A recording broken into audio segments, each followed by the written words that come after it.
Welcome back to my YouTube channel blushing beauty. कैसे हैं आप सब? आई होप कि आप सब अच्छे होंगे, हैप्पी होंगे एंड सेफ होंगे। सो आज की इस वीडियो में बात करने वाले हैं पार्ट 2 की। जी हाँ, आज की इस वीडियो में बात करेंगे ब्राइडल स्टेप ऑर्गेनाइजेशन पार्ट 2। ये एक बहुत ही ज़्यादा रिक्वेस्टेड वीडियो है, इसीलिए मैं इसका पार्ट 2 आपके साथ शेयर कर रही हूँ। और आइए वीडियो करते हैं शुरू। अगर आप मेरे चैनल पर नए आए तो चैनल को सब्सक्राइब ज़रूर कीजिएगा। वीडियोस अच्छी लगे, इन्फॉर्मेटिव लगे तो इस वीडियो को लाइक ज़रूर कीजिएगा और अपना कमेंट कीजिएगा। और इस वीडियो को ज़्यादा से ज़्यादा टू बी ब्राइड्स के साथ शेयर कीजिएगा ताकि उनको भी आइडिया लग सके कि आज से उनको ब्राइडल का सामान को ऑर्गेनाइज करना है।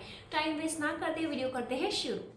गर्ल्स ब्राइडल स्टफ ऑर्गेनाइजेशन का पार्ट 1 अगर आपने नहीं देखा है तो वो ज़रूर देखिएगा, उसके बाद पार्ट 2 देखिएगा। उसमें मैंने सारी चीज़ें आपको डिटेल में बताई हैं कि किस तरह से आपको ब्राइड्स का सामान कैसे पैक करना है, कैसे ऑर्गेनाइज करना है। कई बार क्या होता है, हमारी शादी पोस्टपोन हो जाती है, डिले हो जाते हैं, या फिर शादी के समय मतलब एंगेजमेंट और शादी में 1 साल का टाइम होता है, तो आप सामान खरीदना शुरू कर देते हैं और घर इतना भरा भरा हो जाता है। आपको ब्राइडल का जो स्टफ है यानी ब्राइडल का जो सामान है, ब्राइडल एसेंशियल को तरीके से ऑर्गेनाइज करना बहुत ज़्यादा ज़रूरी है, तभी वो आपका अच्छा रहेगा और अच्छे से आप उसको अपने ससुराल लेके जा पाएंगे। तो पार्ट 1 का लिंक नीचे डिस्क्रिप्शन पे लगा दूंगी। आइए करते हैं पार्ट 2 को शुरू। सबसे पहली चीज़ यहाँ मैं ये कहना चाहूँगी, जब भी आप ब्राइडल फुटवेयर की बात करते हैं, सैंडल हुआ, आपके शूज़ हुए, या ब्राइड्स के जो फुटवेयर की होती है, चाहे आप फिर कुछ भी लें, हील्स लें, बेलीज लें, वेजेस लें, जो भी चीज़ आप ले रहे हैं, जो भी फुटवेयर आप ले रहे हैं, उसको ऑर्गेनाइज करने के लिए शू कवर आती है। शू कवर कुछ इस तरह का दिखता है, स्क्रीनशॉट में लगा देती हूँ। लेकिन अगर आपके पास शू कवर नहीं है और आप नहीं चाह रहे हैं कि फालतू को इन्वेस्ट करें, तो उस केस में आपके साथ आपको पता होगा कि आपको जो भी आपके सैंडल शूज़ वगैरह मिलते हैं वो कार्डबोर्ड वाले बॉक्स में मिलते हैं। उसको लॉन्ग लास्टिंग करने के लिए मैं आपसे ये कहूँगी, जो ट्रांसपेरेंट पॉलीथीन्स आती हैं वो तो हर किसी के घर में मिल जाती हैं यार, आप बस उसको कलेक्ट करते रहिए। मैं ये नहीं कह रही हूँ कि आप एक्स्ट्रा खरीदिए, आप उसी पॉलीथीन में डाल के अपना सैंडल्स को रख दीजिए, उसके बाद बॉक्स में रखिए, मतलब डबल रैप करके रखिए तो उसमें डस्ट नहीं पहुंचेगी। कई बार क्या होता है, हमारी इतनी ज़्यादा पार्टी वेयर यानी ब्राइडल की जो स्टफ होती है ज़्यादा अच्छी होती है, ज़्यादा मतलब चमक धमक होती है, तो उसमें डस्ट जल्दी बैठ जाती है और फिर वो उतना ज़्यादा अच्छा फ्रेश पीस नहीं लगता जितना लगना चाहिए। तो केयर बहुत ज़्यादा ज़रूरी है। और यहाँ ये कहना चाहूँगी, अगर आप मतलब कार्डबोर्ड वाला बॉक्स को ब्राइडल एसेंशियल या ट्रोसो में पैक करने में आपको अजीब लग रहा है कि ये कैसे पैक करें, ऑकवर्ड लग रहा है, तो उस केस में आप शू कवर खरीद लीजिए। कहीं से भी आपको मिल जाएंगे, अमेजोन, फ्लिपकार्ट या हर वेबसाइट पे आपको शू कवर मिलते हैं, बहुत ही अफोर्डेबल आ जाती हैं। और वैसे भी आपको ऐसा तो नहीं है कि 15-20 जोड़ी फुटवेयर लेके जाने, 2-4 जोड़ी आप लेके जाएंगे तो आराम से आपका मतलब शू ऑर्गेनाइज रहेंगे और पैकिंग के समय भी बहुत ज़्यादा अच्छे लगते हैं, तो वो आप ले सकते हैं। उसका परचेसिंग लिंक भी नीचे लगा दूँगी। दूसरी चीज़ सबसे इम्पॉर्टेंट है जो हमारे हैंडबैग्स होते हैं। हैंडबैग्स कई तरह के आते हैं। हैंडबैग्स में आपका क्लच आता है, पोटली आता है, टोट बैग आता है, या फिर लार्ज वाला बैग आता है। तो हर तरह के बैग्स को ऑर्गेनाइज करने के लिए उस बैग की स्पेस के अकॉर्डिंग आप उसमें पेपर फिल करके रखिए। अब कई बार क्या होता है, आपने देखा होगा, जब भी हम मार्केट से, लोकल मार्केट की बता रही हूँ, हम लोग लोकल मार्केट या कहीं से भी आप कोई भी हैंडबैग लेते हैं तो उसके अंदर कुछ पेपर वगैरह भरा होता है। क्यों भरा होता है? ताकि वो अच्छे से मतलब मुड़े नहीं, उसकी जो भी लेदर है या जो भी उसका कवर है, जिस भी चीज़ से वो बना हुआ है, जिस भी मटेरियल से वो आपका हैंडबैग बना है, उस पर कोई भी सिरवट ना आए, लाइनिंग ना आए, ताकि वो फ्रेश रहे। तो आप घर में ये चीज़ करके देखिए। सही पे मैं पर्सनली बता रही हूँ, मेरे हैंडबैग 7 से 8 साल चल चुके हैं, इसीलिए ये चीज़ बहुत ज़्यादा बेनिफिशियल है।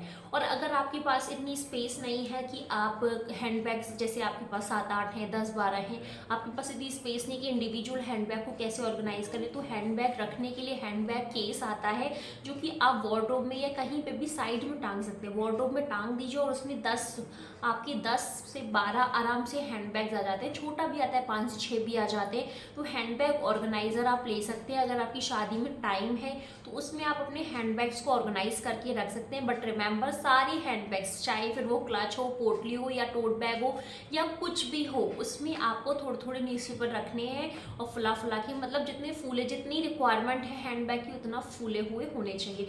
वीडियो अच्छी लग रही तो लाइक शेयर कमेंट ज़रूर कर दीजिएगा। नेक्स्ट वाली वीडियो में क्या देखना चाहते हैं वो भी बताइएगा कमेंट करके। एक और चीज़ यहाँ कहूँगी, ज्वेलरी को ऑर्गेनाइज करने के लिए कई बार लोग सोचते हैं कि हम लोग ज्वेलरी ऑर्गेनाइज़र ले लें। ये बिल्कुल सही है कि अगर आपके पास ज़्यादा ज्वेलरी तो आप ज्वेलरी ऑर्गेनाइज़र ले सकते हैं। ज्वेलरी ऑर्गेनाइज़र अलग अलग टाइप के आते हैं। वो सारे जो ज्वेलरी ऑर्गेनाइज़र्स हैं वो मैं उसका परचेसिंग लिंक लगा दूँगी। एक फ़ायदा यहाँ ये हो जाता है, ज्वेलरी ऑर्गेनाइज़र अगर आप शादी से पहले ले लेते हैं तो शादी के बाद आपको लेना नहीं पड़ेगा। मतलब ससुराल में आप वही वाला ले जाएंगी और आप यूज़ कर पाएंगी। कई बार क्या होता है, हम लोग ज्वेलरी ऑर्गेनाइज़र नहीं लेते हैं। जैसे कि मैं आप बताती हूँ, मैंने ज्वेलरी ऑर्गेनाइज़र नहीं लिया था। मैंने अपनी शादी के समय क्या किया था, जो नायका की बॉक्सेस आते हैं, अगर आपने कभी भी नायका से सामान मंगवाया है तो काफ़ी ज़्यादा अच्छा उसका बॉक्स होता है, बिल्कुल डस्ट नहीं जाती। तो मैंने सारी ज्वेलरी को ना उस बॉक्स के अंदर रखा था। मतलब उस बॉक्स के अंदर कॉटन लगा लिया था और उसके अंदर सारी ज्वेलरी को ऑर्गेनाइज करके रखा था। और ये काफ़ी मतलब अफोर्डेबल है, कुछ भी खर्चा नहीं कर रहे हैं। बस आपके पास जो भी नायका का बॉक्स रखा है या कोई भी कार्डबोर्ड बॉक्स रखा है, उसमें कॉटन लगा लीजिए और उसके बाद आप ज्वेलरी को ऑर्गेनाइज कर सकते हैं। फिर ससुराल आने के बाद तो मुझे मतलब ज्वेलरी ऑर्गेनाइजर परचेज करना ही पड़ा था। इसलिए मैं आपसे कहूँगी, आपकी चॉइस है। अगर आप शादी के पहले परचेज कर लेंगे तो आपको शादी के बाद नहीं परचेज करना पड़ेगा, और शादी के बाद तो फिर परचेज करना ही है। तो चॉइस इज योर्स। आपको बता दूंगी कौन कौन से ज्वेलरी ऑर्गेनाइजर बहुत ज़्यादा बेनिफिशियल होते हैं, जो कि मतलब डेली लाइफ को आसान कर देते हैं। उनका लिंक नीचे लगा दूंगी। वीडियो अच्छी लग रही है तो लाइक शेयर कमेंट ज़रूर कीजिएगा। यहाँ मैं ये कहना चाहूँगी, अगर आपने अलग अलग टाइप की ज्वेलरी ले रखी है, जैसे ऑक्सीडाइज ज्वेलरी है, पर्ल वाली है, या फिर आपकी जर्किन की ज्वेलरी है, बहुत सारे टाइप्स की आती है ज्वेलरी, कुंदन की ज्वेलरी, हर टाइप की ज्वेलरी को सेपरेट बॉक्स में रखना है। ऐसा नहीं कि आपने एक ज्वेलरी ऑर्गेनाइजर ले लिया और उसी में सोचा कि सब उसी में रख दे रहे हैं। नहीं, ऐसा गलती से भी मत कीजिएगा, सारी ज्वेलरी आपकी ख़राब हो जाएगी। हर ज्वेलरी को अलग रखिएगा, कॉटन में करके रखिएगा, इससे आपकी ज्वेलरी ज़्यादा लॉन्ग लास्टिंग है रहेगी। फिर चाहे वो आप कार्डबोर्ड बॉक्स यूज़ करें या ज्वेलरी ऑर्गेनाइजर लें। ज्वेलरी ऑर्गेनाइजर अगर आप परचेज करें तो सेपरेट ज्वेलरी के लिए सेपरेट लीजिएगा। जैसे कि ऑक्सीडाइजेशन वाली जो ज्वेलरी होती है, ऑक्सीडाइज वाली, उसके लिए एक ले लीजिए, कुंदन वाली के लिए एक ले लीजिए। जर्किन वाली तो बहुत ज़्यादा केयर के साथ रखनी पड़ती है, तो उसके लिए अच्छे अलग सेट्स आते हैं ज्वेलरी ऑर्गेनाइजर की, वो भी मैं आपको लगा देती हूँ। उस तरह की आप सेट्स ले सकते हैं। कई बार मैंने ऐसा देखा है कि मैं कुछ ज्वेलरी अमेजोन फ्लिपकार्ट से परचेस करती हूँ, तो वो जो भी सेलर मुझे भेजता है काफ़ी अच्छे से ऑर्गेनाइज करके ऑलरेडी भेजते हैं। वो लोग कार्डबोर्ड वाले जो नेकलेसेस का सेट आता है उसके साथ एक अच्छा सा बॉक्स भेजते हैं, जो कि बहुत ज़्यादा अच्छा होता है। उसमें वो लोग खुद ही इतने अच्छे से पैकिंग करके देते हैं कि हम लोगों को कॉटन वगैरह लगाने की ज़रूरत नहीं होती है। तो अगर ऐसी पैकिंग आ रही है तो उस बॉक्स को गलती से भी हटाइए नहीं, उसी में रखिए। मैं आपके साथ लगा देती हूँ फ़ोटोज़ की। कुछ साल पहले मैंने ये ज्वेलरी ली थी, मतलब अपनी शादी के पहले ली थी। 2020 में ये सब लिया था, और 2020 से अब 22 भी मतलब ख़त्म हो जाएगा कुछ टाइम बाद। तो ये इतने अच्छे से ऑर्गेनाइज है, बिल्कुल नए पीसेस जैसे लगते हैं। तो इस तरह से अगर आप ऑर्गेनाइज रखेंगे तो आपकी ज्वेलरी आपकी शादी के भी 3-4 साल के बाद तक आप यूज़ कर पाएंगे। तो बस ये होता है तरीका रखने का। अगर सही तरीके से आप चीज़ों को रखेंगे तो वो चीज़ें आपके साथ रहेंगी, लॉन्ग टाइम तक रहेंगी, रेदर देन कि आप चीज़ों को ऐसे ही रख देंगे तो वो आपकी 2 ही 3 महीने में ख़राब हो जाएंगी या 6 महीने में ख़राब हो जाएंगी। और फिर आप ही लोग कहेंगे कि मतलब इतना ज़्यादा लॉन्ग लास्टिंग नहीं होती हैं चीज़ें। हर चीज़ लॉन्ग लास्टिंग होती है, लेकिन उसको केयर चाहिए। हर चीज़ को सही तरीके से रखना होता है। कैसे रखना है वो ही मैं आपके साथ शेयर कर रही हूँ।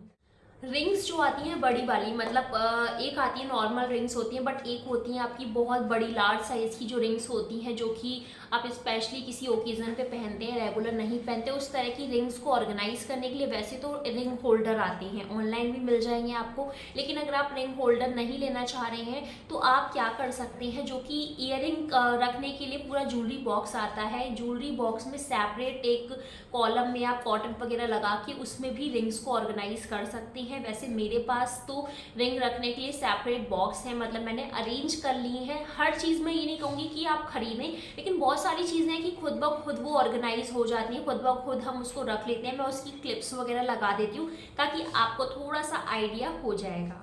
यहाँ पे ये कहूँगी, अगर आपकी शादी पोस्टपोन हो गई है, डिले हो गई है, तो जो भी हेयर केयर और मेकअप या स्किन केयर की चीज़ें हैं उनको रखने से पहले उनकी एक्सपायरी डेट चेक कर लीजिए कि वो कितना लॉन्ग लास्टिंग। अब ऐसा ना हो कि आपने रख दिया फेस वॉश या बॉडी लोशन की मतलब 400 ml की बॉटल पैक करके रख दी और उसकी एक्सपायरी सिर्फ 1 महीने की है। तो कितना भी बड़ा साइज़, जितना बड़ा साइज़ का मतलब प्रोडक्ट होगा उतना बड़ा साइज़ आपका लॉन्ग लास्टिंग चलेगा। और एक्सपायरी अगर नज़दीक है तो वो आप लॉन्ग लास्टिंग यूज़ नहीं कर पाएंगे। तो उस हिसाब से आप आप सारे प्रोडक्ट चेक कीजिए और उसके बाद ही रखिए कि क्या चीज़ की एक्सपायरी डेट आगे है और क्या चीज़ की नज़दीक है। जो भी एक्सपायरी नज़दीक है, आने वाली है, वो अपनी रेगुलर लाइफ में यूज़ कर लीजिए और दोबारा इन चीज़ों को खरीदिए। और अगर आपने ये प्रोडक्ट्स नहीं खरीदे तो लास्ट में खरीदिए, शादी के 2 महीने पहले। अभी मैं आपको बता देती हूँ, इस टाइम बहुत ज़्यादा अच्छी सेल्स चल रही हैं। मतलब ये कोई भी स्पॉन्सरशिप वाली वीडियो नहीं है, पर्सनली आपको सजेशन दे रही हूँ।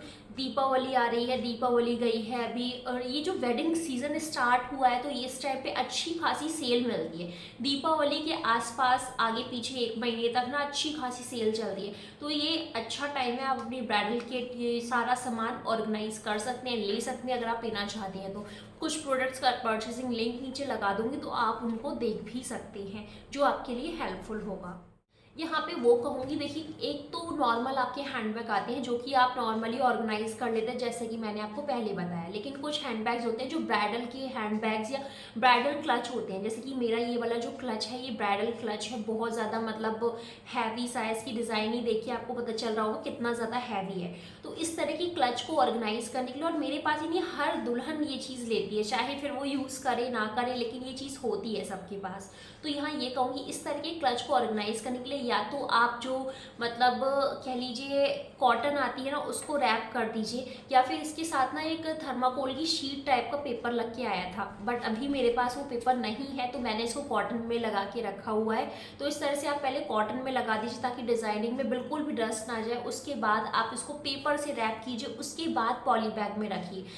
3-4 बार इसको रैप कर दीजिए ताकि बिल्कुल भी मतलब अच्छा रहे, डिज़ाइन काली ना पड़े, ये चीज़ आपको ध्यान रखनी है कि अगर इसकी डिज़ाइन ख़राब हो गई, काली पड़ गई, मेटल ख़राब हो गया इसका, तो फिर ये वेस्ट है, यूज़लेस है, फिर मैं इसको कहीं पे भी यूज़ नहीं कर पाऊँगी। तो ये चीज़ आपको ध्यान रखनी है। और इसमें बिल्कुल भी परफ्यूम और इसमें बिल्कुल भी डिओड्रेंट्स वगैरह आपको नहीं, मतलब गलती से भी नहीं जाने हैं, वरना सारी डिज़ाइन ख़राब हो जाएगी। और सेम विद द गाउन्स और ज्वेलरी, कोई भी ज्वेलरी अगर आपने मान लीजिए ईयरिंग पहना हुआ और आप परफ्यूम लगा रहे, तो ध्यान रखिए कि ईयरिंग पहनने से पहले परफ्यूम लगा लीजिए। अगर आप ज्वेलरी के ऊपर ईयरिंग मतलब ईयरिंग या ज्वेलरी के ऊपर परफ्यूम या डिओड्रेंट डालेंगे तो आपकी वो ज्वेलरी कुछ टाइम के बाद काली पड़ने लगेगी और ख़राब हो जाएगी। तो ये चीज़ आपको ध्यान रखनी है कि जब भी आप परफ्यूम लगाएं तो आपको ज्वेलरी पहनने से पहले लगा लेना है। कई लड़कियों की शिकायत ये होती है कि कपड़े तो हो गए, कपड़े तो मैंने बता दिया था पार्ट 1 में कि आप सारे ट्रॉली में ऑर्गेनाइज कर लीजिए, और ट्रॉली को कैसे ऑर्गेनाइज करना है ये सब मैंने पार्ट 1 में बताया है। नहीं देखा है तो पार्ट 1 वाला वीडियो ज़रूर देखिएगा, लिंक नीचे डिस्क्रिप्शन पर लगा दूंगी। यहाँ पे वो कह रही हूँ कि कुछ लड़कियों की शॉपिंग हो जाती है हनीमून की, मतलब हनीमून के एसेंशियल्स वो ले लेती हैं, यानी कपड़े भी ले लेती हैं, लॉन्जरीज ले लेती हैं और बहुत सारी चीज़ें ले लेती हैं। तो उसको कैसे ऑर्गेनाइज करना है, उसके लिए घर में जगह तो होती नहीं है, वार्डरोब में भी जगह नहीं है, वार्डरोब भी भरा पड़ा है, रखे तो रखे कहाँ। तो उस केस में कहूँगी जो ब्लैंकेट ऑर्गेनाइज़र आते हैं, ब्लैंकेट को रखने के लिए हमारे मतलब ऑर्गेनाइजर्स आते हैं। आपके पास देखिए घरों में ऐसा तो नहीं है कि 10-15 ट्रॉलियाँ होंगी तो आप भर भर के कपड़े रख देंगे, ऐसा किसी के साथ भी नहीं होता है। अगर है तो वेल एंड गुड है, बट नहीं है तो आप ब्लैंकेट ऑर्गेनाइजर ले लीजिए, सस्ते पड़ जाते हैं as compared to trolley. Trolley बहुत महंगी पड़ती है, ब्लैंकेट ऑर्गेनाइजर आपके सस्ते पड़ जाते हैं। इसमें आप सारे हनीमून के क्लोथ्स रख दीजिए और उसके बाद पैक करके आप इसको अपने स्टोरेज वाले बेड में रख सकते हैं, और इसमें बिल्कुल भी डस्ट नहीं जाती, बिल्कुल पैक रहता है और बहुत ज़्यादा अच्छा रहता है। या फिर अगर आप ये नहीं खरीदना चाह रहे हैं, मान लीजिए आपको नहीं चाहिए कि आप इन्वेस्ट करें, तो मैं यहाँ ये कहूँगी अगर आपके घर में कोई भी ब्लैंकेट ऑर्गेनाइजर का ब्लैंकेट वाला कवर है, जैसे कि कोई भी ब्लैंकेट आप खरीदते हैं तो उसके साथ एक कवर आता है, तो उस कवर के अंदर आप सारे क्लोथ्स भर दीजिए, बिल्कुल आपकी बहुत अच्छे से पैक रहेंगी, ख़राब नहीं होंगे, डस्ट नहीं जाएगी। ये मैं कर चुकी हूँ, इसीलिए मैं आपके साथ शेयर कर रही हूँ। जुगाड़ू ट्रिक है, ये सब चीज़ें करनी चाहिए, ओके है। अगर आपको लगता है कि आप कर सकते हैं तो ये चीज़ें आप करिए। ये चीज़ें विंटर एसेंशियल्स के लिए भी है, मतलब अगर आपकी शादी हो गई है या शादी नहीं भी हुई है, ये मतलब ये मैं आपको सिर्फ ऐसी चीज़ें बता रही हूँ कि आपको कैसे स्टोरेज बढ़ानी है अपनी, कैसे सामान को आप रख सकते हैं। तो इस तरह की चीज़ें आप यूज़ कर सकते हैं जिससे कि आपको ज़्यादा स्पेस मिलेगा, ज़्यादा सामान आप रख पाएंगे। यहाँ पे ब्राइडल लहंगा जब भी हम खरीदते हैं ना, तो वो ब्राइडल लहंगा जब शॉप से आता है या जहाँ से भी हमने परचेज़ किया, तो वो प्रॉपर ब्राइडल कवर में आता है। ब्राइडल लहंगे का कवर जो होता है वेल एंड पैक होता है, बहुत अच्छा लगता है, एकदम लगता है कि उसी कवर में हम रखेंगे। एक बार ब्राइडल लहंगा आता है, हम लोग निकालते हैं, ट्राई करते हैं, और उसके बाद जब पैक करने चलते हैं ना, तो हम लोग वैसा पैक नहीं कर पाते हैं जैसा वो शॉप वालों ने पैक करके दिया था। कई बार साड़ियों के साथ भी ऐसा ही होता है कि हम लोग नहीं कर पाते हैं उतनी अच्छी सी पैकिंग। तो उस केस में आपको क्या करना है, अगर आप नहीं कर पा रहे, आपने 10 बार ट्राई कर लिया, आप फ्रस्ट्रेट हो गए कि आपको बिल्कुल ये कवर रख ही नहीं, मतलब लहंगे कवर में आप लहंगा रख ही नहीं पा रहे हैं, तो उस केस में आपको करना क्या है कि आप कोई भी कॉटन का कपड़ा ले लीजिए, लाइट कलर का, जो कि मतलब कलर ट्रांसफ़र ना करता हो। उस कपड़े के अंदर पहले लहंगे को रैप कर दीजिए और अपनी ट्रॉली में डायरेक्टली डाल सकते हैं, उसमें पैक करके रख सकते हैं। कोई भी लहंगा ख़राब नहीं होगा, क्योंकि मेरे साथ भी, मैं बता रही हूँ, मेरे भी 2 लहंगे हैं। एक मतलब मेरे इंगेजमेंट का लहंगा है और एक शादी का लहंगा। दोनों ही लहंगे मतलब इस तरह से ही ऑर्गेनाइज़ किए हुए हैं, और एक का तो कवर भी नहीं आता पता है कि कहाँ चला गया। तो इस तरह से आप इसको ऑर्गेनाइज़ कर सकते हैं, और शादी से पहले ही नहीं, शादी के बाद भी। मैं शादी के बाद भी इसी तरह से ऑर्गेनाइज़ कर रही हूँ। अब बात कर लेते हैं उन चीज़ों की, जैसे कि blouse, petticoat, dupatta, legging, palazzo, salwar, न जाने क्या क्या चीज़ें हम लोग एक्स्ट्रा खरीदते हैं या एक्स्ट्रा स्टिच करवाते हैं। तो जो भी आपने एक्स्ट्रा चीज़ें खरीदी है, जैसे मैचिंग दुपट्टा, तो आप कोशिश कीजिए कि जिस चीज़ के लिए मैचिंग खरीदा है उसके साथ ही आप रखिए। चाहे हो सकता है, कई बार क्या होता है, हमारा एक सूट का सेट है, उसके साथ एक दुपट्टा ऑलरेडी आया है, लेकिन हम सोचते हैं कि एक और ले लेते हैं, ये ज़्यादा अच्छा लगेगा, तो वो वाला दुपट्टा भी उसी सेट के साथ ऑर्गेनाइज करके रखिए।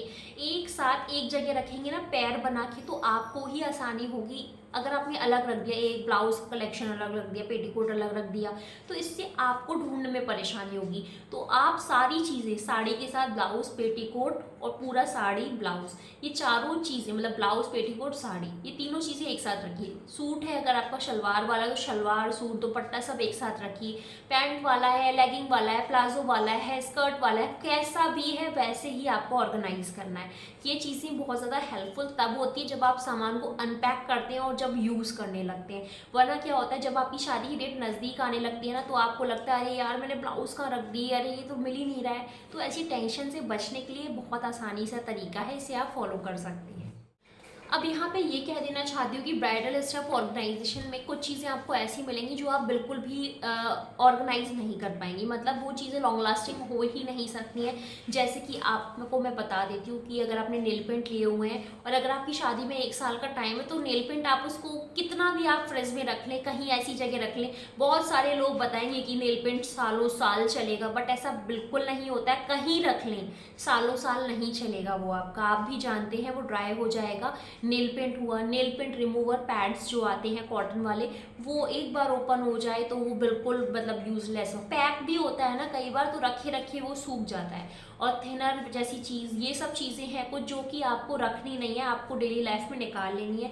मैंने हेयर केयर, मेकअप और स्किन केयर का बता दिया आपको कि वो वाली चीज़ें भी मतलब एक्सपायरी डेट चेक करने के अकॉर्डिंग आप देख सकते हैं। यहाँ पे कहूँगी जो वाइप्स आते हैं, जो कि फेस रिमूविंग वाइप्स आते हैं, फेस क्लीन करने के लिए वेट वाले, वो वाले वाइप्स भी आपके लॉन्ग लास्टिंग नहीं होते हैं। वो सारा उसका मतलब जो भी मॉइस्चर है वो उड़ जाता है, फिर वो एकदम ड्राई से हो जाते हैं, तो उसको भी आप निकाल सकते हैं। या तो वो पैकेट बिल्कुल पैक रखा रहे और उसकी एक्सपायरी आप चेक कर लीजिए, तो आपका लॉन्ग लास्टिंग रहेगा। एक बार अगर आप ओपन हो गया है तो आपको उसको यूज़ कर लेना चाहिए। सेम नेल पेंट्स के लिए ये चीज़ बता दी। कुछ चीज़ें हैं जो आप मतलब अपने अकॉर्डिंग देख लीजिएगा कि क्या चीज़ आपको रखनी चाहिए, क्या चीज़ नहीं रखनी चाहिए।